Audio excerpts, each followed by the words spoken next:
8वां स्कंद 10वां अध्याय देवासुर संग्राम। श्री सुखदेव जी कहते हैं, परीक्षित, यद्यपि दानवों और दैत्यों ने बड़ी सावधानी से समुद्र मंथन की चेष्टा की थी, फिर भी भगवान से विमुख होने के कारण उन्हें अमृत की प्राप्ति नहीं हुई। राजन, भगवान ने समुद्र को मत कर अमृत निकाला और अपने निज जन देवताओं को पिला दिया। फिर सब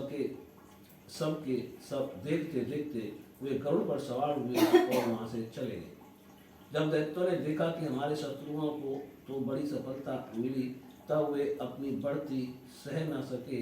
उन्होंने तुरंत अपने हथियार उठाए और देवताओं पर धावा बोल दिया। इधर देवताओं ने एक तो अमृत पीकर विशेष शक्ति प्राप्त कर ली थी और दूसरे उन्हें भगवान के चरण कमलों का आश्रय था ही, बस वे भी अपने अस्त्र शस्त्रों से सुसज्जित दैत्यों से भिड़ गए। परीक्षित, क्षीर सागर के तट पर बड़ा ही रोमांचकारी और अत्यंत भयंकर संग्राम हुआ। देवता और दैत्यों की वह घमासान लड़ाई देवासुर संग्राम के नाम से कही जाती है। दोनों ही एक दूसरे के प्रबल शत्रु हो रहे थे। दोनों ही क्रोध से भरे हुए थे। एक दूसरे को आमने सामने पाकर तलवार, बाण और अनेकानेक अस्त्र शस्त्रों से परस्पर चोट पहुंचाने लगे। उस समय लड़ाई में शंख, तुरही, मृदंग, नगारे और डमरू बड़ी जोर से बजने लगे। हाथियों की चिंगाड़, घोड़ों की हिनहाट, रथों की घरघराहट और पैदल सेना की चिल्लाहट से बड़ा कोलाहल मच गया। रणभूमि में रथियों के साथ रथी, पैदल के साथ पैदल, घुड़सवारों के साथ घुड़सवार एवं हाथी वालों के साथ हाथी वाले भिड़। उनमें से कोई वीर ऊंटों पर, हाथियों पर और कोई गधों पर लड़ रहे थे, तो कोई गौर मृग, भालू, बाघ और सिंहों पर, कोई सैनिक गिद्ध, कंक, बगुले, बाघ और भास पक्षियों पर चढ़े हुए थे, तो बहुत से तिमलिंग, मत्स्य, सरब, भैंसे, बैणे, गैंडे, बैल, नीलगाय और जंगली सांडों पर सवार थे। किसी ने सियार, चूहे, गिरगिट और खरगों पर ही सवारी कर ली थी, तो बहुत से मनुष्य, बकरे, कृष्ण, साग, मृग, हंस और सूकरों पर चढ़े थे। इस प्रकार जल, स्थल एवं आकाश में रहने वाले तथा देखने में भयंकर शरीर वाले बहुत से प्राणियों पर चढ़कर कई दैत्य दोनों सेनाओं में आगे आगे घुस गए। परीक्षित, उस समय रंग बिरंगी पताकाओं, स्फटिक मणि के समान श्वेत निर्मल छत्रों, रत्नों से जड़े हुए दंड वाले बहुमूल्य पंखों, मोर पंखों, चमड़ों और बाई से उड़ते हुए दुपट्टों, पगड़ी, कलंकी, कवच, आभूषण तथा सूर्य की किरणों से अत्यंत दमकते हुए उज्जवल शस्त्रों एवं वीरों की पंक्तियों के कारण देवता और असुरों की सेनाएं ऐसी शोभायमान हो रही थी, मानो जल जंतुओं से भरे हुए दो महासागर लहरा रहे हों। परीक्षित, रणभूमि में दैत्यों के सेनापति विरोचन पुत्र बलि में दानव के बनाए हुए बेहायस नामक विमान पर सवार हुए। वह विमान चलाने वाले की इच्छा होती थी वहीं चला जाता था। युद्ध की समस्त सामग्रियां उसमें सुसज्जित थीं। परीक्षित, वह इतना आश्चर्यमय था कि कभी दिखलाई पड़ता तो कभी अदृश्य हो जाता। वह इस समय कहाँ है, जब इस बात का अनुमान भी नहीं किया जा सकता था, तब बतलाया तो कैसे जा सकता था। उसी श्रेष्ठ विमान पर राजा बलि सवार थे। सभी बड़े बड़े सेनापति उनको चारों ओर से घेरे हुए थे। उन पर श्रेष्ठ चमन डुलाए जा रहे थे और छत्र तना हुआ था। उस समय बलि ऐसे जान पड़ते थे जैसे उदयाचल पर चंद्रमा।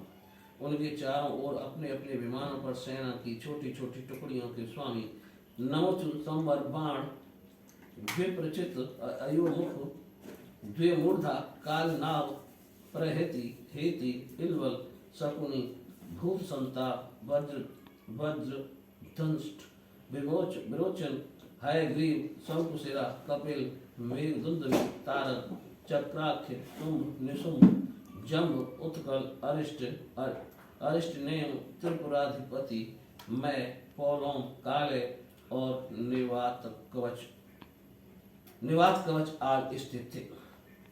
ये सब के सब समुद्र मंथन में सम्मिलित थे, परंतु इन्हें अमृत का भाग नहीं मिला, केवल कलेश ही हाथ लगा। इन सब असुरों ने एक नहीं अनेक बार युद्ध में देवताओं को पराजित किया था, इसलिए वे बड़े उत्साह से सिंहनाद करते हुए अपने घोर स्वर वाले शंख बजाने लगे। इंद्र ने देखा कि हमारे शत्रुओं का मन बढ़ रहा है, ये मदोन्मत्त हो रहे हैं, तब उन्हें बड़ा क्रोध आया। वे अपने वाहन ऐरावत नामक दिग्गज पर सवार हुए। उसके कपोलों से मद बह रहा था, इसलिए इंद्र की ऐसी शोभा हुई मानो भगवान सूर्य उदयाचल पर आरूढ़ हों और उससे अनेकों झरने बह रहे हों। इंद्र के चारों ओर अपने अपने बाण, ध्वजा और आयुधों से युक्त देवगण एवं अपने अपने गणों के साथ वायु, अग्नि, वरुण आदि लोकपाल हो लिए। दोनों सेनाएं आमने सामने खड़ी हो गईं। दो दो की जोड़ियां बनाकर वे लोग लड़ने लगे। कोई आगे बढ़ रहा था तो कोई नाम ले लेकर ललकार रहा था, कोई कोई मर्म भेदी वचनों के द्वारा अपने प्रतिद्वंदी को धिक्कार रहा था।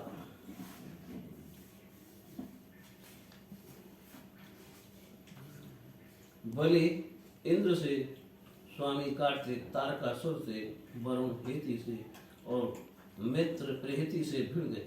यमराज कालनाभ से, विश्वकर्मा मय से, संभरासुर त्वष्टा से तथा सविता विरोचन से लड़ने लगे। नमुची अपराजित से, अश्विनी कुमार बृहस्पति पर्वा से तथा सूर्यदेव बलि के बाण आदि 100 पुत्रों से युद्ध करने लगे। राहु के साथ चंद्रमा और पुलोमा के साथ वायु का युद्ध हुआ। भद्रकाली देवी निशुंभ और शुंभ पर झपट पड़ी। परीक्षित जंबासुर से महादेव जी की, महिषासुर से अग्निदेव की और बातापी तथा इलविल से ब्रह्मा के पुत्र मरीच आदि की ठन गई। दुर्मुष की कामदेव से, उत्कल की मातृगणों से, शुक्राचार्य की बृहस्पति से और नरकासुर की शनिचर से लड़ाई होने लगी। निवात कवचों के साथ मरुदगण, कालयों के साथ वसुगण, पौर्णमों के साथ विश्ववेद देवगण तथा क्रोध वसों के साथ रुद्रगण का संग्राम होने लगा। इस प्रकार असुर और देवता रणभूमि में द्वंद्व युद्ध और सामूहिक आक्रमण द्वारा एक दूसरे से भिड़कर परस्पर विजय की इच्छा से उत्साहपूर्वक तीखे बाण, तलवार और भालों से प्रहार करने लगे। वे तरह तरह से युद्ध कर रहे थे। भुसंडी, चक्र, गदा, षष्ठी, पट्टी, शक्ति, उन्मुख, फ्रास, फरसा, तलवार, भाले, मुदगर, परिधि और काल से एक दूसरे का सिर काटने लगे। उस समय अपने सवारों के साथ हाथी, घोड़े, रथ आदि अनेकों प्रकार के वाहन और पैदल सेना छिन्न भिन्न होने लगी। किसी की भुजा, किसी की जंघा, किसी की गर्दन और किसी के पैर कट गए, तो किसी किसी की ध्वजा, धनुष, कवच और आभूषणी टुकड़े टुकड़े हो गए। उनके चरणों की धमक और रथ के पहियों की रगड़ से पृथ्वी खुद गई। उस समय रणभूमि से ऐसी प्रचंड धूल उठी कि उसने दिशा, आकाश और सूर्य को भी ढक दिया। परंतु थोड़ी ही देर में खून की धारा से भूमि आप्लावित हो गई और कहीं धूल का नाम भी न रहा। तदंतर लड़ाई का मैदान कटे हुए सिरों से भर गया। किसी के मुकुट और कुंडल गिर गए थे, तो किसी की आंखों से क्रोध की मुद्रा प्रकट हो रही थी।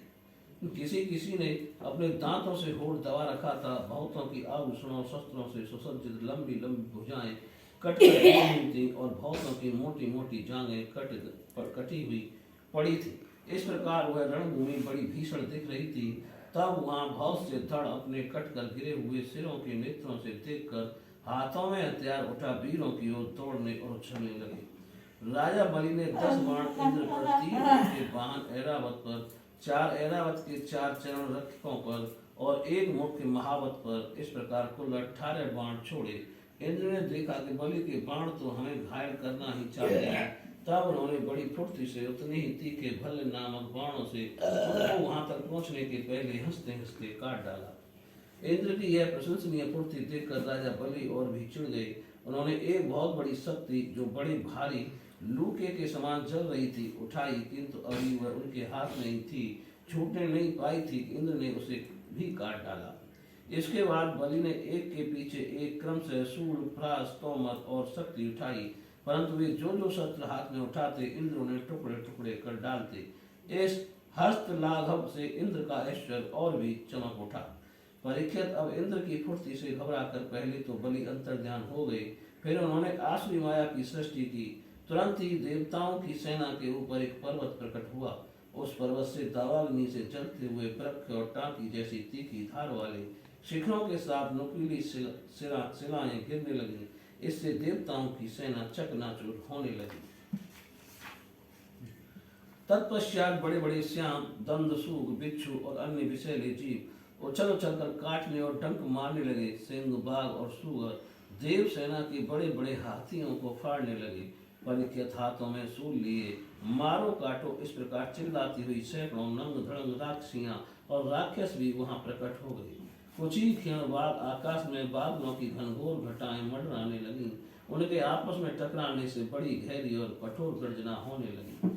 बिजलियां चमकने लगी और आंधी के झकझोर से बादल अंगारों की वर्षा करने लगे। दैत्यराज बलि ने प्रलय की अग्नि के समान बड़ी भयानक आग की सृष्टि की। वह बात की बात में वायु की सहायता से देव सेना को जलाने लगी। थोड़ी देर में ऐसा जान पड़ा कि प्रबल आंधी के थपेड़ों से समुद्र में बड़ी बड़ी लहरें और भयानक भंवर उठ रहे हैं और वह अपनी मर्यादा छोड़कर चारों ओर से देव सेना को घेरता हुआ उमड़ा आ रहा है।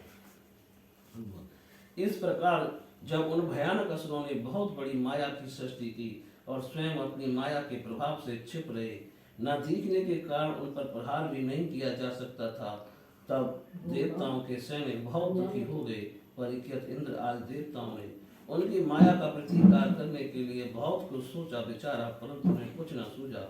तब उन्होंने विश्व के जीवन दाता भगवान का ध्यान किया और ध्यान करते ही वहीं प्रकट हो गए। बड़ी ही सुंदर झांकी थी।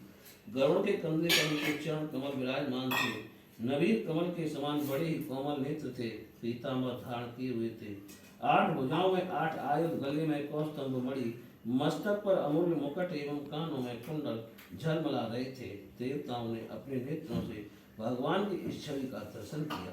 परम पुरुष परमात्मा के प्रकट होते ही उनके प्रभाव से असुरों की कपटी भरी माया विलीन हो गई।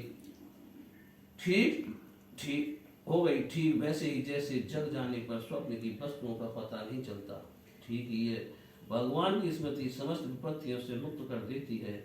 इसके बाद कालनेमी दैत्य ने देखा कि लड़ाई के मैदान में गरुड़ वाहन आ गए हैं। तब उसने अपने सिंह पर बैठे बड़े वेग से उनके ऊपर एक त्रिशूल चलाया। वह गरुड़ के सिर पर लगने वाला ही था कि खेल खेल में भगवान ने उसे पकड़ लिया। उसी त्रिशूल से उसके चलाने वाले कालनेमी दैत्य तथा उसके वाहन को मार डाला। माली और सुमाली 2 दैत्य बड़े बलवान थे। भगवान ने युद्ध में अपने चक्र से उनके सिर भी काट डाले और वे निर्जीव होकर गिर पड़े।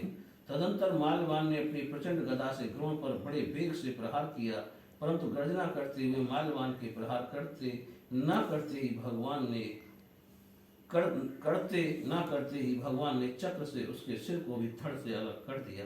बोलिए श्री कृष्ण भगवान की।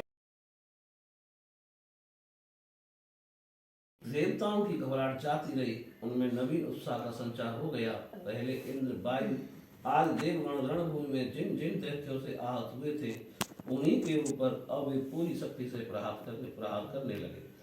परमेश्वरशाली इंद्र ने बलि से लड़ते लड़ते जब उन पर क्रोध करके वज्र उठाया, तब सारी प्रजा में हाहाकार मच गया।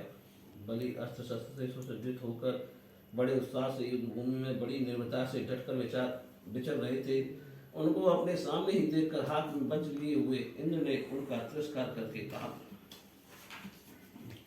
मूर्ख जनो, जैसे नट बच्चों की आंखें बांधकर अपने जादू से उनका धन ऐंठ लेता है, वैसे ही तू माया की चालों से हम पर विजय प्राप्त करना चाहता है। तुझे पता नहीं कि हम लोग माया के स्वामी हैं, वह हमारा कुछ नहीं बिगाड़ सकती। जो मूर्ख माया के द्वारा स्वर्ग पर अधिकार करना चाहते हैं और उसको लांघ कर ऊपर के लोकों में भी धाक जमाना चाहते हैं, उन लुटेरे मूर्खों को मैं उनके पहले स्थान से भी नीचे पटक देता हूँ। ना समझ, तूने माया की बड़ी बड़ी चालें चली हैं। देख, आज मैं अपने 100 धार वाले वज्र से तेरा सिर धड़ से अलग किए देता हूँ। तू अपने भाई बंधुओं के साथ जो कुछ कर सकता है वो करके देख ले। बलि ने कहा, इंद्र, जो लोग काल शक्ति की प्रेरणा से अपने कर्म के अनुसार युद्ध करते हैं, उन्हें जीत या हार, यश या अपयश अथवा मृत्यु मिलती ही है। इसी से ज्ञानी जन इस जगत को काल के अधीन समझकर ना तो विजय होने पर हर्ष से फूल उठते हैं और ना अपकीर्ति, हार अथवा मृत्यु से शोक के ही वशीभूत होते हैं। तुम लोग इस तत्व से अनभिज्ञ हो।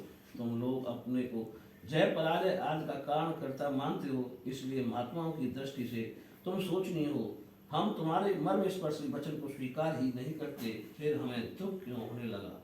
श्री सुखदेव जी कहते हैं, वीर बलि ने इंद्र को इस प्रकार फटकारा, बलि की फटकार से इंद्र कुछ झेंप गए। तब तक वीरों का मान मर्दन करने वाले बलि ने अपने धनुष को कान तक खींच खींच कर बहुत से बाण मारे। सत्यवादी देव शत्रु बलि ने इस प्रकार इंद्र का अत्यंत तिरस्कार किया। अब तो इंद्र अंकुश से मारे हुए हाथी की तरह और भी चिढ़ गए। बलि का आक्षेप वे सहन न कर सके। शत्रुघाती इंद्र ने बलि पर अपने अमोघ वज्र का प्रहार किया। उसकी चोट से बलि पंख कटे हुए पर्वत के समान अपने विमान के साथ पृथ्वी पर गिर पड़े। बलि का एक बड़ा हितैषी और घनिष्ठ मित्र जंबासुर था। उसने अपने मित्र के गिर जाने पर भी उनको मारने का बदला लेने के लिए वह इंद्र के सामने आ खड़ा हुआ। सिंह पर चढ़कर वह इंद्र के पास पहुंच गया और बड़े वेग से अपनी गदा उठाकर उनके जत्र स्थान हंसली पर प्रहार किया। साथ ही उस महाबली ने ऐरावत पर भी एक गदा जमाई। गदा की चोट से ऐरावत बड़ी पीड़ा हुई। उसने व्याकुलता से घुटने टेक दिए और फिर मूर्छित हो गया। उसी समय इंद्र का सारथी मातल 1000 घोड़ों से जुता हुआ रथ ले आया और शक्तिशाली इंद्र ऐरावत को छोड़कर तुरंत रथ पर सवार हो गए।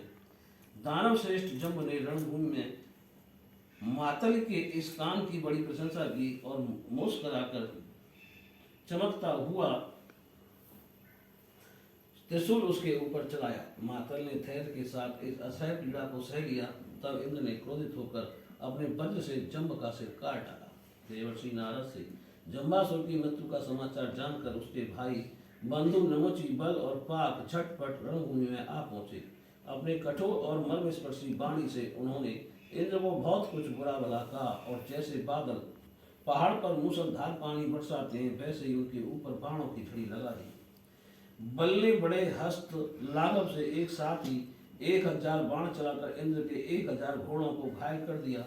पाक ने 100 बाणों से मातली को और 100 बाणों से रथ के एक एक अंग को छेड़ डाला। युद्ध भूमि में यह बड़ी अद्भुत घटना हुई कि एक ही बार इतने बाण अब उसने चढ़ाए और चलाए। नमुची ने बड़े बड़े 15 बाणों से, जिनमें सोने के पंख लगे हुए थे, इंद्र को मारा और युद्ध भूमि में वह जल से भरे बादल के समान गरजने लगा। जैसे वर्षा काल के बाद सूर्य को ढक लेते हैं, वैसे ही असुरों ने बाणों की वर्षा से इंद्र और उनके रथ सारथी को भी चारों ओर से ढक दिया। इंद्र को ना देखकर देवता और उनके अनुसार अत्यंत भेल होकर रोने चिल्लाने लगे। एक तो शत्रुओं ने उन्हें हरा दिया था और दूसरे अब उनका कोई सेनापति भी न रह गया। उस समय देवताओं की ठीक वैसी ही अवस्था हो रही थी जैसे बीच समुद्र में नाव टूट जाने पर व्यापारियों की होती है।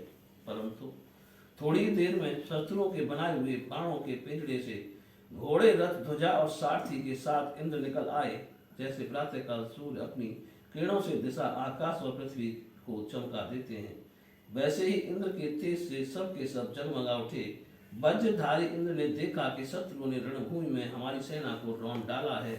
तब उन्होंने बड़े क्रोध से शत्रु को मार डालने के लिए वज्र से आक्रमण किया। परीक्षित, उस 8 धार वाले पहने वज्र ने उन दैत्यों के भाई बंधुओं को भी भयभीत करते हुए उन्होंने बल और पाक के सिर काट लिए। परीक्षित, अपने भाइयों को मरा हुआ देख नमुची को बड़ा शोक हुआ। वह क्रोध के कारण आपे से बाहर होकर इंद्र को मार डालने के लिए जी जान से प्रयास करने लगा। इंद्र, अब तुम बच नहीं सकते। इस प्रकार ललकारते हुए एक त्रिशूल उठाकर वह इंद्र पर टूट पड़ा।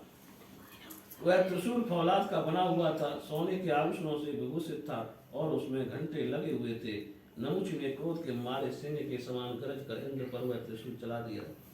परीक्षित, इंद्र ने देखा कि त्रिशूल बड़े वेग से मेरी ओर आ रहा है। उन्होंने अपने बाणों से आकाश में ही उसके 1000 टुकड़े कर दिए और उसके बाद देवराज इंद्र ने बड़े क्रोध से उसका सिर काट लेने के लिए उसकी गर्दन पर वज्र मारा। यद्यपि इंद्र ने बड़े वेग से वह वज्र चलाया था, परंतु उस यशस्वी वज्र से उसके चमड़े पर खरोंच तक नहीं आई। यह बड़ी आश्चर्यजनक घटना हुई कि जिस वज्र ने महाबली वृत्रासुर का शरीर टुकड़े टुकड़े कर डाला था, नमुची के गले की त्वचा ने उसका तिरस्कार कर दिया। जब वज्र नमुची का कुछ ना बिगाड़ सका, तब इंद्र उससे डर गए। वे सोचने लगे कि देव युग से संसार भर को झंसे में डालने वाली यह कैसी घटना हो गई। पहले युग में जब ये पर्वत पांखों से उड़ते थे और घूमते फिरते भार के कारण पृथ्वी पर गिर पड़ते थे, तब प्रजा का विनाश होते देखकर इसी वज्र से मैंने उन पहाड़ों की पांखें काट डाली थी। त्वष्टा की तपस्या का सार ही वत्सासुर के रूप में प्रकट हुआ था, उसे भी मैंने इसी वज्र के द्वारा काट डाला था। और भी अनेकों दैत्य जो बहुत बलवान थे और किसी अस्त्र शस्त्र जिनके चमड़े को भी चोट नहीं पहुंचाई जा सकती थी, इसी वज्र से मैंने मृत्यु के घाट उतार दिए थे। वही मेरा वज्र मेरे प्रहार करने पर भी इस तुच्छ असुर को न मार सका, अतः अब मैं इसे अंगीकार नहीं कर सकता। यह ब्रह्म तेज से बना है तो क्या हुआ, अब तो निकम्मा हो चुका है। इस प्रकार इंद्र विषाद करने लगे। उसी समय यह आकाशवाणी हुई, यह दानव ना तो सूखी वस्तु से मर सकता है न गीली से। इसे मैं वर दे चुका हूँ कि सूखी या गीली वस्तु से तुम्हारी मृत्यु न होगी। इसलिए इंद्र इस शत्रु को मारने के लिए अब तुम कोई और दूसरा उपाय सोचो। उस आकाशवाणी को सुनकर देवराज इंद्र बड़ी एकाग्रता से विचार करने लगे। सोचते सोचते उन्हें सूझ गया कि समुद्र फैन तो सूखा भी है, गीला भी है, इसलिए ना तो उसे सूखा कह सकते हैं ना गीला। अतः इंद्र ने उसने सूखे और ना गीले समुद्र फैन से नौची का सिर काट डाला। उस समय बड़े बड़े ऋषि मुनि भगवान इंद्र पर पुष्पों की वर्षा और उनकी स्तुति करने लगे।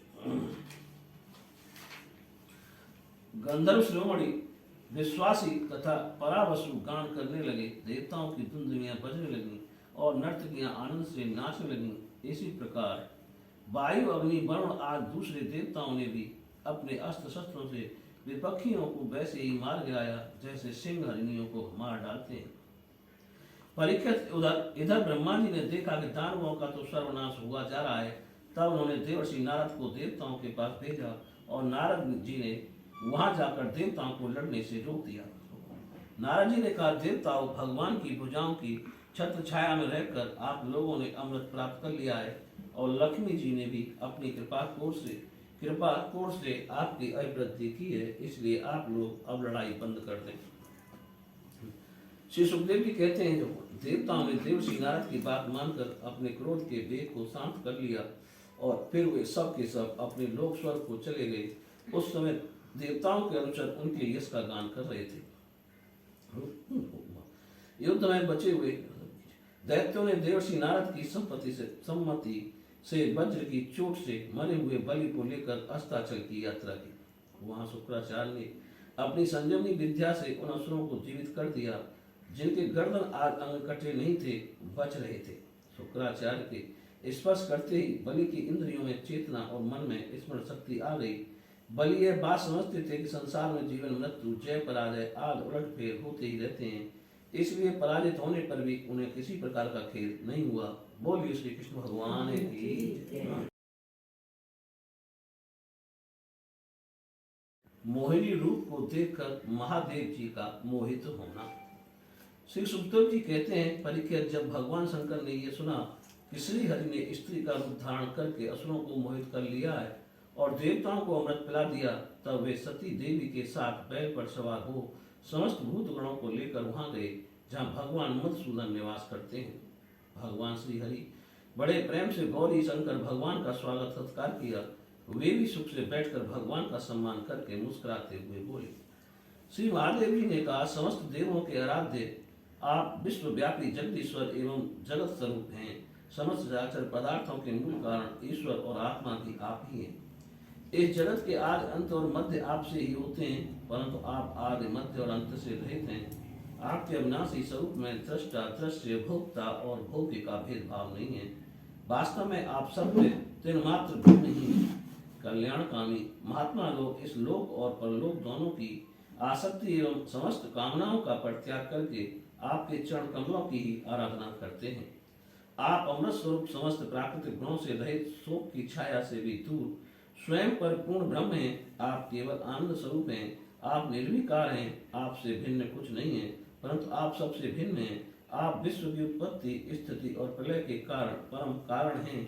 आप समस्त जीवों के शुभाशुभ कर्म का फल देने वाले स्वामी हैं, परंतु ये बात भी जीवों की अपेक्षा से कही जाती है। वास्तव में आप सबकी अपेक्षा से रहित अनपेक्ष हैं। स्वामी, अकार्य और कारण, द्वैत और अद्वैत जो कुछ है वह सब एकमात्र आप ही हैं। ठीक वैसे ही जैसे आभूषणों के रूप में स्थित स्वर्ण और मूल स्वर्णों में कोई अंतर नहीं है, दोनों एक ही वस्तु हैं। लोगों ने आपके वास्तविक स्वरूप को न जानने के कारण आप में नाना प्रकार के भेदभाव और विकल्पों की कल्पना कर रखी है। यही कारण है कि आप में किसी प्रकार की उपाधि न होने पर भी गुणों को लेकर भेद की प्रतीत होती है। प्रभु, कोई आपको ब्रह्म समझते हैं तो कोई दूसरे आपको धर्म कहकर वर्णन करते हैं। इसी प्रकार कोई आपको प्रकृति और पुरुष से परे परमेश्वर मानते हैं तो कोई विमला, उत्कर्षणी, ज्ञाता, ज्ञाना, क्रिया, योगा, प्रही, सत्या, ईशाना और अनुग्रह, इन 9 शक्तियों से युक्त परम पुरुष तथा दूसरे कलेश, कर्म आदि के बंधन से रहित पूर्वजों के भी पूर्वज अविनाशी पुरुष विशेष के रूप में मानते हैं। प्रभु, मैं ब्रह्मा और मरीच आदि ऋषि जो सत्वगुण की सृष्टि के अंतर्गत हैं, जब आपकी बनाई हुई सृष्टि का भी रहस्य नहीं जान पाते तब आपको तो जान ही कैसे सकते हैं। फिर जिनका चित्त माया ने अपने बस में कर रखा है और जो सर्वदा रजोगुणी और तमोगुणी कर्मों में लगे रहते हैं, वे असुर और मनुष्य आदि तो भला जानेंगे ही क्या। प्रभु, आप सर्वात्मक एवं ज्ञान स्वरूप हैं, इसलिए वायु के समान आकाश में अदृश्य रहकर भी आप संपूर्ण चराचर जगत में सदा सर्वदा विद्यमान रहते हैं तथा इसकी चेष्टा, स्थिति, जन्म, नाश, प्राणियों के कर्म एवं संसार के बंधन, मोक्ष सभी को जानते हैं। प्रभु, आप जब गुणों को स्वीकार करके लीला करने के लिए बहुत से अवतार ग्रहण करते हैं तब मैं उनका दर्शन करता ही हूँ। अब मैं आपके उस अवतार का भी दर्शन करना चाहता हूँ जो आपने स्त्री रूप में ग्रहण किया था, जिससे दैत्यों को मोहित करके आपने देवताओं को अमृत पिलाया। स्वामी, उसी को देखने के लिए हम सब आए हैं। हमारे मन में उसके दर्शन का बड़ा कौतूहल है। श्री सुखदेव जी कहते हैं, जब भगवान शंकर ने विष्णु भगवान से यह प्रार्थना की तब वे गंभीर भाव से हंसकर शंकर जी से बोले। विष्णु भगवान ने कहा, शंकर जी, उस समय अमृत का कलश दैत्यों के हाथ में चला गया था, अतः देवताओं का काम बनाने के लिए और दैत्यों का मन एक नए कौतूहल की ओर खींच लेने के लिए मैंने वह स्त्री रूप धारण किया था। देव शिरोमणि, आप उसे देखना चाहते हैं, इसलिए मैं आपको वह रूप दिखाऊंगा, परंतु वह रूप तो कामी पुरुषों का ही है, आदरणीय है। कामी पुरुषों का ही आदरणीय है, क्योंकि वह काम भाव को उत्तेजित करने वाला है। श्री सुखदेव जी कहते हैं, इस तरह कहते कहते विष्णु भगवान वही अंतर्ध्यान हो गए और भगवान शंकर सती देवी के साथ चारों ओर दृष्टि दौड़ाते हुए वहीं बैठे रहे। इतने में ही उन्होंने देखा कि सामने एक बड़ा सुंदर उपवन है, उसमें भांति भांति के वृक्ष लग रहे हैं जो रंग बिरंगे फूल और लाल लाल कपूरों से भरे पूरे हैं। उन्होंने यह भी देखा कि उस उपवन में एक सुंदरी स्त्री गेंद उछाल कर खेल रही है। वह बड़ी ही सुंदर साड़ी पहने हुए है और उसकी कमर में कर्दनी की लड़ियां लटक रही हैं। गेंद के उछालने और लपक कर पकड़ने से उसके स्तन और उन पर पड़े हुए हार हिल रहे हैं। ऐसा जान पड़ता है मानो इनके भार से उसकी पतली कमर पग पग पर टूटते टूटते बच जाती है। वह अपने लाल लाल पलवों के समान सुकुमार चरणों से बड़ी कला के साथ ठुमक ठुमक कर चल रही थी। उछलता हुआ गेंद जब इधर उधर छलक जाता था तो वह लपक कर उसे रोक लेती थी। इससे उसकी बड़ी बड़ी चंचल आंखें कुछ उद्दग्नि सी हो रही थीं। उसके कपोलों पर कानों के कुंडलों की आभा जगमगा रही थी और घुंघराली काली काली अलकें उन पर लटक आती थीं, जिससे मुख और भी उल्लसित हो उठता था। जब कभी साड़ी सरक जाती तो केशों की बेड़ी खुलने लगती, तब अपने अत्यंत सुकुमार बाएं हाथ से वह उन्हें संभाल लिया करती थी। उस समय भी वह दाहिने हाथ में गेंद उछाल कर सारे जगत को अपनी माया से मोहित कर रही थी। गेंद से खेलते खेलते उसने तनिक सलज्जा भाव से मुस्कुराकर तिरछी नजर से शंकर जी की ओर देखा। बस उनका मन हाथ से निकल गया। वह मोहिनी को निहारने और उसकी चितवन के रस में डूबकर इतने विहल हो गए कि उन्हें अपने आप की भी सुध ना रही। फिर पास बैठी हुई सती और गणों की तो याद ही कैसे रहती। एक बार मोहिनी के हाथ से उछलकर गेंद थोड़ी दूर चला गया, वह भी उसी के पीछे दौड़ी। उसी समय शंकर जी के देखते देखते वायु ने उसकी झीनी सी साड़ी गर्दनी के साथ ही उड़ा ली। मोहिनी एक एक अंग बड़ा ही रुचकर और मनोरम था। मोहिनी का एक एक अंग बड़ा ही रुचकर मनोरम था। जहाँ आंखें लगी ही रहती, यही नहीं मन भी वहीं भ्रमण करने लगता। उसको इस दशा में देखकर भगवान शंकर उसकी ओर अत्यंत आकृष्ट हो गए। उन्हें मोहिनी भी अपने प्रति आसक्त जान पड़ती थी। उसने शंकर जी का विवेक छीन लिया। वे उसके हाव भावों से कामातुर हो गए और भवानी के सामने ही लज्जा छोड़कर उसकी ओर चल पड़े। मोहिनी वस्त्रहीन तो पहले ही हो चुकी थी। शंकर जी ने अपनी ओर आते देख वह बहुत लज्जित हो गई। वह एक वृक्ष से दूसरे वृक्ष की आड़ में जाकर छिप जाती और हंसने लगती, परंतु कहीं ठहरती न थी। भगवान शंकर की इंद्रियां अपने बस में नहीं रहीं। वे काम बस हो गए थे। अतः हथनी के पीछे हाथी की तरह उसके पीछे पीछे दौड़ने लगे। उन्होंने अत्यंत वेग से उसका पीछा करके पीछे से उसका जूड़ा पकड़ लिया और उसकी इच्छा न होने पर भी उसे दोनों भुजाओं में भरकर हृदय से लगा लिया। जैसे हाथी हथनी का आलिंगन करता है, वैसे ही भगवान शंकर ने उसका आलिंगन किया। वह इधर उधर खिसक कर छुड़ाने की चेष्टा करने लगी। इसी छीना झपटी में उसके सिर के बाल बिखर गए। वास्तव में वह सुंदरी भगवान की रची हुई माया ही थी। इससे उसने किसी प्रकार शंकर जी के भुजपास से अपने को छुड़ा लिया और बड़े वेग से भागी। भगवान शंकर भी उन मोहिनी भेषधारी अद्भुत कर्मा भगवान विष्णु के पीछे पीछे दौड़ने लगे। उस समय ऐसा जान पड़ता था मानो उनके शत्रु कामदेव ने इस समय उन पर विजय प्राप्त कर ली है। कामुक हथनी के पीछे दौड़ने वाले मदोन्मत्त हाथी के समान वे मोहिनी के पीछे पीछे दौड़ रहे थे। यद्यपि भगवान शंकर का भी अमोघ है, फिर भी मोहिनी की माया से वह स्खलित हो गया। भगवान शंकर का भी पृथ्वी पर जहाँ जहाँ गिरा वहाँ वहाँ सोने चांदी की खाने बन गई। परीक्षित नदी सरोवर पर्वत वन और भुवन में एवं जहाँ जहाँ ऋषि मुनि निवास करते थे वहाँ वहाँ मोहिनी के पीछे पीछे भगवान शंकर गए थे। परीक्षित भीतपात हो जाने के बाद उन्हें अपनी स्मृति हुई। उन्होंने देखा कि अरे भगवान की माया ने तो मुझे खूब छकाया। वे तुरंत उस दुखद प्रसंग से अलग हो गए। इसके बाद आत्मस्वरूप सर्वात्मा भगवान की यह महिमा जानकर उन्हें कोई आश्चर्य नहीं हुआ। वे जानते थे कि भला भगवान की शक्तियों का पार कौन पा सकता है। भगवान ने देखा भगवान शंकर को इससे विषाद या लज्जा नहीं हुई है, तब वे पुरुष शरीर धारण करके फिर प्रकट हो गए और बड़ी प्रसन्नता से उनसे कहने लगे। श्री भगवान ने कहा, देव शिरोमणि, मेरी स्त्री रूपी माया से मोहित होकर भी आप स्वयं ही अपनी निष्ठा में स्थित हो गए। ये बड़ी ही आनंद की बात है। मेरी माया पार है। वह ऐसे ऐसे हाव भाव रचती है। अजितेंद्रिय पुरुष तो किसी प्रकार उससे छुटकारा पा ही नहीं सकते। भला आपके अतिरिक्त और कौन पुरुष है जो एक बार मेरी माया के फंदे में फंसकर फिर स्वयं ही उससे निकल सके। यद्यपि मेरी यह गुणमयी माया बड़ों बड़ों को मोहित कर देती है, फिर भी अब यह आपको कभी मोहित नहीं करेगी, क्योंकि सृष्टि आज के लिए समय पर उसे क्षोभित करने वाला काल में ही है। इसलिए मेरी इच्छा के विपरीत वह रजोगुण आदि की सृष्टि नहीं कर सकती। श्री सुखदेव जी कहते हैं, परीक्षित, इस प्रकार भगवान विष्णु ने भगवान शंकर का सत्कार किया। तब उससे विदा लेकर एवं परिक्रमा करके वे अपने गुणों के साथ कैलाश को चले गए। भरत वंश शिरोमणि भगवान शंकर ने बड़े बड़े ऋषियों की सभा में अपनी अर्धांगिनी सती देवी से अपने विष्णु रूप की अंशभूता माया मई मोहिनी का इस प्रकार बड़े प्रेम से वर्णन किया। देव, तुमने परम पुरुष परमेश्वर भगवान विष्णु की माया देखी। देखो, यूं तो मैं समस्त कला कौशल विद्या आदि का स्वामी और स्वतंत्र हूँ, फिर भी मैं उस माया से विवश होकर मोहित हो जाता हूँ।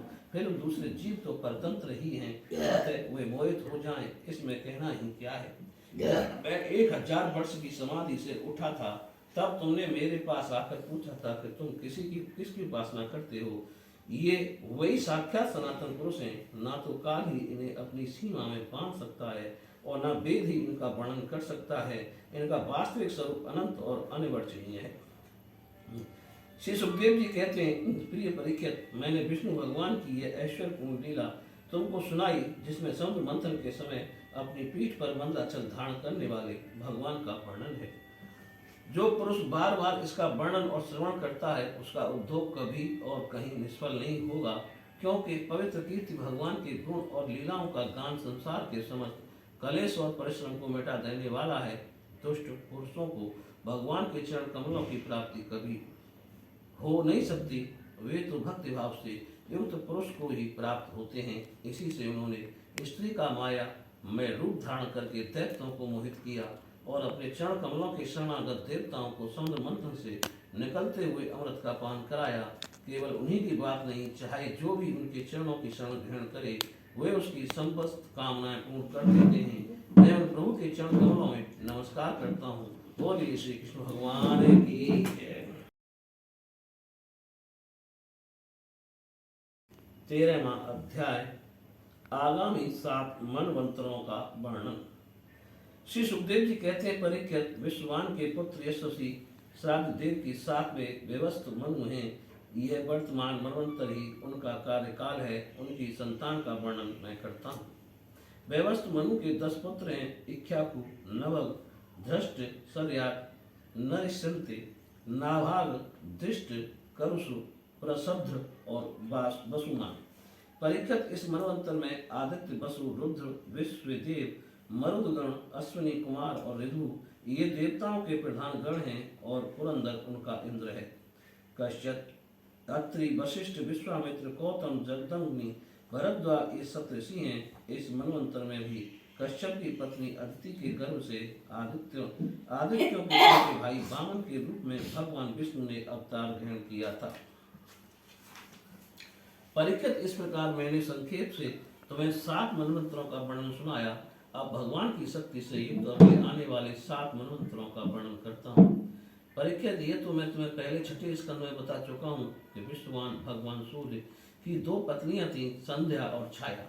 ये दोनों ही विश्वकर्मा की पुत्री थीं। कुछ लोग ऐसा कहते हैं कि उनकी एक तीसरी पत्नी बड़वा भी थी। मेरे विचार से तो संज्ञा का ही नाम बड़वा हो गया था। उन सूर्य पत्नियों में संज्ञा से 3 संतानें हुई, यम, यमी और श्राद्ध देव। छाया की भी 3 संतानें हुई, सावणी, शनिचर और तप्ती नाम की कन्या जो संवरण की पत्नी हुई। जब संज्ञा ने बड़वा का रूप धारण कर लिया तब उससे दोनों अश्विनी कुमार हुए। 8वें मनवंतर में सावणी मनु होंगे, उनके पुत्र होंगे निर्मोह, बिरजस्क आदि। परीक्षित, उस समय सुतपा, बिरजा और अमृत प्रभव नामक देवगण होंगे। उन देवताओं के इंद्र होंगे विरोचन के पुत्र बलि। विष्णु भगवान ने वामन अवतार ग्रहण करके इन्हीं से 3 पग पृथ्वी मांगी थी, परंतु उन्होंने इनको सारी त्रिलोकी दे दी। राजा बलि को एक बार तो भगवान ने बांध दिया था, परंतु फिर प्रसन्न होकर उन्होंने इनको स्वर्ग से भी श्रेष्ठ सुतल लोक का राज्य दे दिया। वे इस समय वही इंद्र के समान विराजमान हैं। आगे चलकर ये ही इंद्र होंगे और समस्त ऐश्वर्यों से परिपूर्ण इंद्र पद का भी परित्याग करके परम सिद्धि प्राप्त करेंगे। गालव, दीप्तमान, परशुराम, अश्वत्थामा, कृपाचार्य, शस्य श्रृंग और हमारे पिता भगवान व्यास ये 8वें मनवंतर में सप्तऋषि होंगे। इस समय वे लोग योग बल से अपने अपने आश्रम मंडल में स्थित हैं। देवभू की पत्नी सरस्वती के गर्भ से सार्वभौम नामक भगवान का अवतार होगा। ये ही प्रभु पुरंदर इंद्र से स्वर्ग का राज्य छीनकर राजा बलि को दे देंगे। परीक्षित, वरुण के पुत्र दक्ष, सावणी, नवे मनु होंगे। भूत केतु, दीप्त केतु आदि उनके पुत्र होंगे। पार, मरीच, गर्भ आदि देवताओं के गण होंगे और अद्भुत नाम के इंद्र होंगे। उस मनवंतर में धृत्यमान आदि सप्तऋषि होंगे। आयुष्मान की पत्नी अम्बुधारा के गर्भ से ऋषभ के रूप में भगवान का कला अवतार होगा। अद्भुत नामक इंद्र उन्हीं की दी हुई त्रिलोकी का उपभोग करेंगे। 10वें मनु होंगे। उपश्लोक के पुत्र ब्रह्म, सावणी, उनमें समस्त सद्गुण निवास करेंगे। भूरसेन आदि उनके पुत्र होंगे और हविष्मान, सुकृति, सत्य, जय, मूर्ति और सप्तऋषि, सुवासन, विरुद्ध आदि देवताओं के गण होंगे और इंद्र होंगे शंभु। विश्व सज की पत्नी भिषुष के गर्भ से भगवान विश्वक्सेन के रूप में अंश अवतार ग्रहण करके शंभु नाम के इंद्र से मित्रता करेंगे। 11वें मनु होंगे। अत्यंत संयमी, धर्म, सावणी, उनके सत्य, धर्म आदि 10 पुत्र होंगे। विहंगम, कामगम, निर्वाण रुचि और आदि देवताओं के गण होंगे। अरुणादि सप्तऋषि होंगे और वैदत्त नाम के इंद्र होंगे। आर्य की पत्नी वैदत्ता के गर्भ से धर्मसेतु के रूप में भगवान का अंश अवतार होगा और उसी रूप में वे त्रिलोकी की रक्षा करेंगे। परीक्षित, 12वें मनु होंगे। रुद्र, सावणी, उनके देववान उपदेव और देव श्रेष्ठ आज पुत्र होंगे। उस मनवंतर में ऋतुधामा नामक इंद्र होंगे और हरित आज देवगण तपोमूर्ति तपस्वी अग्निध्रक आदि सप्तऋषि होंगे। सत्य सहा की पत्नी सुरनता के गर्भ से स्वधाम के रूप में भगवान का अंशावतार होगा और उसी रूप में भगवान उस मनवंतर का पालन करेंगे। 13वें मनु होंगे परम जितेंद्रिय देव सावणी, चित्रसेन विचित्र आदि उनके पुत्र होंगे। सुकर्म और सुत्रांग आदि देवगण होंगे तथा इंद्र का नाम होगा दिवस्पति। उस समय निर्मोक और तत्वदर्श आदि सप्तऋषि होंगे। देवहोत्र की पत्नी बृहति के गर्भ से योगेश्वर के रूप में भगवान का अंशावतार होगा। उसी रूप में भगवान देवस्पति को इंद्र पद देंगे। महाराज 14वें मनु होंगे इंद्र सावणी उरु, गंभीर बुद्धि आदि के पुत्र होंगे। उस समय पवित्र चाक्यु और देवगण होंगे और इंद्र का नाम होगा सुचि। अग्नि बाहु सुचि शुद्ध और मागध आदि सप्तऋषि होंगे। उस समय सत्रायण की पत्नी बेताना के गर्भ से बृहद भानु के रूप में भगवान अवतार ग्रहण करेंगे तथा कर्म कांड का विस्तार करेंगे। परीक्षित, ये 14 मनवंतर भूत वर्तमान और भविष्य तीनों ही काल में चलते रहते हैं। इन्हीं के द्वारा एक सहस्त्र चतुर्युगी वाले कल्प के समय की गणना की जाती है। बोलिए श्री कृष्ण भगवान की जय। के पृथक पृथक कर्मों का निरूपण। राजा परीक्षित ने पूछा, भगवान आपके द्वारा वर्णित ये मनु पुत्र सप्तऋषि आज अपने अपने मनवंतर में किसके द्वारा नियुक्त होकर कौन कौन सा काम किस प्रकार करते हैं, यह आप कृपा करके मुझे बतलाइए। श्री सुखदेव जी कहते हैं, परीक्षित मनु पुत्र सप्तऋषि और देवता सबको नियुक्त करने वाले स्वयं भगवान ही हैं। राजन, भगवान के जिन यज्ञ पुरुष आज अवतार शरीरों का वर्णन मैंने किया है, उन्हीं की प्रेरणा से मनु आज विश्व व्यवस्था का संचालन करते हैं। चतुर्युगी अंत में समय के उलटफेर से जब श्रुतियां नष्ट प्राय हो जाती हैं, तब सप्तऋषि गण अपनी तपस्या से पुनः उनका साक्षात्कार करते हैं। उन ऋतुओं से ही सनातन धर्म की रक्षा होती है। राजन, भगवान की प्रेरणा से अपने अपने मनवंतर में बड़ी बड़ी सावधानी से सबके सब मनु पृथ्वी पर चारों चरण से परिपूर्ण धर्म का अनुष्ठान करवाते हैं। मनुपुत्र मनवंतर भर काल और देश दोनों का विभाग करके प्रजा पालन तथा धर्म पालन का कार्य करते हैं। पंच महायज्ञ आदि कर्मों में जिन ऋषि पितर भूत और मनुष्य आदि का संबंध है, उनके साथ देवता उस मनवंतर में यज्ञ का भाग स्वीकार करते हैं। इंद्र भगवान की दी हुई त्रिलोकी की अतुल संपत्ति का उपभोग और प्रजा का पालन करते हैं। संसार में यथेष्ट वर्षा करने का अधिकार भी उन्हीं को है। भगवान युग युग में सनक आदि सिद्धों का रूप धारण करके, ज्ञान का याग बल आदि ऋषियों का रूप धारण करके, कर्म का और दत्तात्रेय आदि योगेश्वरों के रूप में योग का उपदेश करते हैं। वे मरीच आदि प्रजापतियों के रूप में सृष्टि का विस्तार करते हैं। सम्राट के रूप में लुटेरों का वध करते हैं और शीत उष्ण आदि विभिन्न गुणों का धारण करके काल रूप से सबको संहार की ओर ले जाते हैं।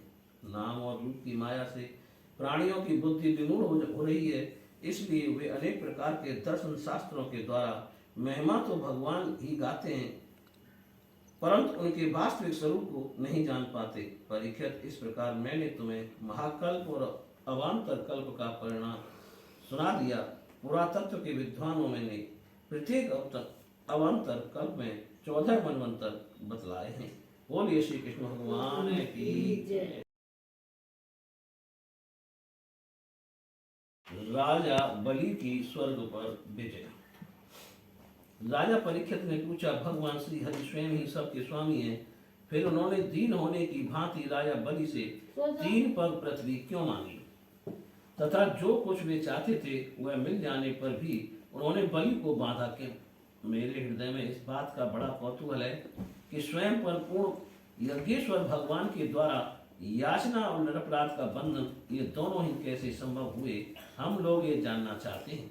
श्री सुखदेव जी ने कहा, परीक्षित, जब इंद्र ने बलि को पराजित करके उनकी संपत्ति छीन ली और उनके प्राण भी ले लिए, तब भ्रमनंदन शुक्राचार्य ने उन्हें अपनी संजीवनी विद्या से जीवित कर दिया। इस पर शुक्राचार्य जी के शिष्य महात्मा बलि ने अपना सर्वस्व उनके चरणों पर चढ़ा दिया और वे तन मन से बुद्धि के साथ ही समस्त भृगुवंशी ब्राह्मणों की सेवा करने लगे। इससे प्रभावशाली भृगुवंशी ब्राह्मण उन पर बहुत प्रसन्न हुए। उन्होंने स्वर्ग पर विजय प्राप्त करने की इच्छा वाले बलि का महाभिषेक की विधि से अभिषेक करके उससे विश्वजित नाम का यज्ञ कराया। यज्ञ की विधि से हविष्यों के द्वारा जब अग्नि देवता की पूजा की गई तब अग्निकुंड में से सोने की चद्दर से मड़ा हुआ एक बड़ा सुंदर रथ निकला। फिर इंद्र के घोड़ों जैसे हरे रंग के घोड़े और सिंह के चिन्ह से युक्त रथ पर लगाने की ध्वजा निकली। साथ ही सोने के मंत्र पत्र से मड़ा हुआ दिव्य धनुष, कभी खाली न होने वाले 2 अक्षय तरकस और दिव्य कवच भी प्रकट हुए। दादा प्रहलाद जी ने उन्हें एक ऐसी माला दी जिसके फूल कभी कुम्हलाते न थे तथा शुक्राचार्य ने एक पंख दिया। इस प्रकार ब्राह्मणों की कृपा से युद्ध की सामग्री प्राप्त करके उनके द्वारा स्वास्थ्य वाचन हो जाने पर राजा बलि ने उन ब्राह्मणों की प्रदक्षिणा की और नमस्कार किया। इसके बाद उन्होंने प्रहलाद जी से संभाषण करके उनके चरणों में नमस्कार किया। फिर वे भृगुवंशी ब्राह्मणों के दिए हुए दिव्य रथ पर सवार हुए। फिर वे भृगुवंशी ब्राह्मणों के दिए हुए दिव्य रथ पर सवार हुए। जब महारथी राजा बलि ने कवच धारण कर धनुष, तलवार, तरकस आदि शस्त्र ग्रहण कर लिए और दादा की दी हुई सुंदर माला धारण कर ली तब उनकी बड़ी शोभा हुई। उनकी भुजाओं में सोने के बाजूबंद और कानों में मकराकृति कुंडल जगमगा रहे थे। उनके कारण रथ पर बैठे हुए वे ऐसे सुशोभित हो रहे थे मानो अग्नि कुंड में अग्नि प्रज्वलित हो रही हो। उनके साथ उन्हीं के समान ऐश्वर्य, बल और विभूति वाले दैत्य सेनापति अपनी अपनी सेना लेकर हो लिए। ऐसा जान पड़ता था मानो वे आकाश को पी जाएंगे। अपने क्रोध भरे प्रज्वलित नेत्रों से समस्त दिशाओं को क्षितिज को भस्म कर डालेंगे। राजा बलि ने इस बहुत बड़ी असुरी सेना को लेकर उसका युद्ध के ढंग से संचालन किया तथा आकाश और अंतरिक्ष को कपाते हुए एकल ऐश्वर्य से परिपूर्ण इंद्रपुरी अमरावती पर चढ़ाई की। देवताओं की राजधानी अमरावती में बड़े सुंदर सुंदर नंदन वन आदि उद्यान और उपवन हैं। उन उद्यानों और भवनों में पक्षियों के जोड़े चहकते रहते हैं। मत लोभी भौरे मत वाले होकर गुनगुनाते रहते हैं। लाल लाल नए नए पत्तों, फलों और पुष्पों से कल वृक्षों की शाखाएं लगी रहती हैं। वहाँ की सरोवरों में हंस, सारस, चकवे और बतखों की भीड़ लगी रहती है। उन्हीं में देवताओं के द्वारा सम्मानित देवांगनाएं जल क्रीड़ा करती रहती हैं। ज्योतिर्मय आकाश गंगा ने खाई की भांति अमरावती को चारों ओर से घेर रखा है। उसके चारों ओर बहुत ऊंचा सोने का परकोटा बना हुआ है जिसमें स्थान स्थान पर बड़ी बड़ी अटारियां बनी हुई हैं। सोने के किवाड़ द्वार द्वार पर लगे हुए हैं और स्फटिक मणि के गोपुर नगर के बाहरी फाटक हैं। उसमें अलग अलग बड़े बड़े राजमार्ग हैं। स्वयं विश्वकर्मा ने ही उस पुरी का निर्माण किया है। सभा के स्थान, खेलने के चौतरे और रथ चलने के बड़े बड़े मार्गों से वह शोभायमान है। 10 करोड़ विमान उसमें सर्वथा विद्यमान रहते हैं और मणियों के बड़े बड़े चौराहे एवं हीरे और मूंगे की बेदियां बनी हुई हैं। वहाँ की स्त्रियां सर्वदा 16 वर्ष की सी रहती हैं। उनका यौवन और सौंदर्य स्थिर रहता है। वह निर्मल वस्त्र पहनकर अपने रूप की छटा से इस प्रकार देदीप्यमान होती हैं जैसे अपनी ज्वालाओं से अग्नि। देवांगनाओं के जूड़े से गिरे हुए नवीन सौगंधित पुष्पों की सुगंध लेकर वहाँ के मार्गों में मंद मंद हवा चलती रहती है। सुनहली खिड़कियों में से अगर की सुगंध से युक्त सफेद धुआं निकल कर वहाँ के मार्गों को ढक दिया करता है। उसी मार्ग से देवांगनाएं जाती आती हैं। स्थान स्थान पर मोतियों की झालरों से सजाए हुए गदौबे तने रहते हैं। सोने की मणि में पताकाएं फहराती रहती हैं। छज्जों पर अनेकों झड़ियां लहराती रहती हैं। मोर, कबूतर और भौरे कल गान करते रहते हैं। देवांगनाओं के मधुर संगीत से वहाँ सदा ही मंगल छाया रहता है। मृदंग, शंख, नगारे, ढोल, वीणा, बंसी, मंजीरे और रुष्टियां बजती रहती हैं। गंधर्व बाजों के साथ गाया करते हैं और अप्सराएं नाचा करती हैं। इनसे अमरावती इतनी मनोहर जान पड़ती है मानो उसने अपनी छटा से छटा की अधिष्ठात्री देवी को ही जीत लिया है। उस पुरी में अधर्मी, दुष्ट, जीवद्रोही, ठग, मानी, कामी और लोभी नहीं जा सकते। जो इन दोषों से रहित हैं वे ही वहां जाते हैं। असुरों की सेना के स्वामी राजा बलि ने अपनी बहुत बड़ी सेना से बाहर की ओर सब ओर से अमरावती को घेर लिया और इंद्र पत्नियों के हृदय में भय का संचार करते हुए उन्होंने शुक्राचार्य जी के दिए हुए महान शंख को बजाया। उस शंख की ध्वनि सर्वत्र फैल गई। इंद्र ने देखा कि बलि ने युद्ध की बहुत बड़ी तैयारी की है, अतः सब देवताओं के साथ वे अपने गुरु बृहस्पति जी के पास गए और उनसे बोले, भगवान, मेरे पुराने शत्रु बलि ने इस बार युद्ध की बहुत बड़ी तैयारी की है। मुझे ऐसा जान पड़ता है कि हम लोग उनका सामना नहीं कर सकेंगे। पता नहीं किस शक्ति से इनकी इतनी बढ़ती हो गई। मैं देखता हूं कि इस समय बलि को कोई भी किसी प्रकार से रोक नहीं सकता। वे प्रलय की आग के समान बढ़ गए हैं और जान पड़ता है मुख से इस विश्व को पी जाएंगे, जीभ से दसों दिशाओं को चाट जाएंगे और नेत्रों की ज्वाला से दिशाओं को भस्म कर देंगे। आप कृपा करके मुझे बतलाइए कि मेरे शत्रु की इतनी बढ़ती का, जिसे किसी प्रकार भी दबाया नहीं जा सकता, क्या कारण है? इसके शरीर, मन और इंद्रियों में इतना बल और इतना तेज कहां से आ गया कि इसने इतनी बड़ी तैयारी करके चढ़ाई की है? देव गुरु बृहस्पति जी ने कहा, इंद्र, मैं तुम्हारे शत्रु बलि की उन्नति का कारण जानता हूँ। ब्रह्मवादी भृगवंशियों ने अपने शिष्य बलि को महान तेज देकर शक्तियों का खजाना बना दिया है। सर्वशक्तिमान भगवान को छोड़कर तुम या तुम्हारे जैसा और कोई भी बलि के सामने उसी प्रकार नहीं ठहर सकता जैसे काल के सामने प्राणी। इसलिए तुम लोग स्वर्ग को छोड़कर कहीं छिप जाओ, उस समय की प्रतीक्षा करो जब तुम्हारे शत्रु का भाग्य चक्र पलटे।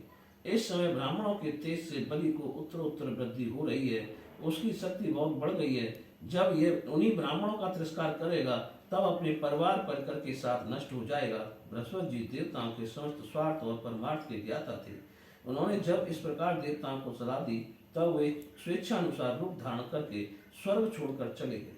देवताओं के छिप जाने पर विरोचन नंदन बलि ने अमरावती पर अपना अधिकार कर लिया और फिर तीनों लोकों को जीत लिया। जब बलि विश्व विजयी हो गए तब शिष्य प्रेमी भृगवंशियों ने अपने अनुगत शिष्य से 100 अश्वमेध यज्ञ करवाए। उन यज्ञों के प्रभाव से बलि की कीर्ति कौमती तीनों लोकों से बाहर भी दसों दिशाओं में फैल गई और वे नक्षत्रों के राजा चंद्रमा के समान शोभायमान हुए। ब्राह्मण देवताओं की कृपा से प्राप्त समृद्धि राजा लक्ष्मी का वे बड़ी उदारता से उपभोग करने लगे और अपने को कृतकृत्य सा मानने लगे। बोलिए श्री कृष्ण भगवान की जय।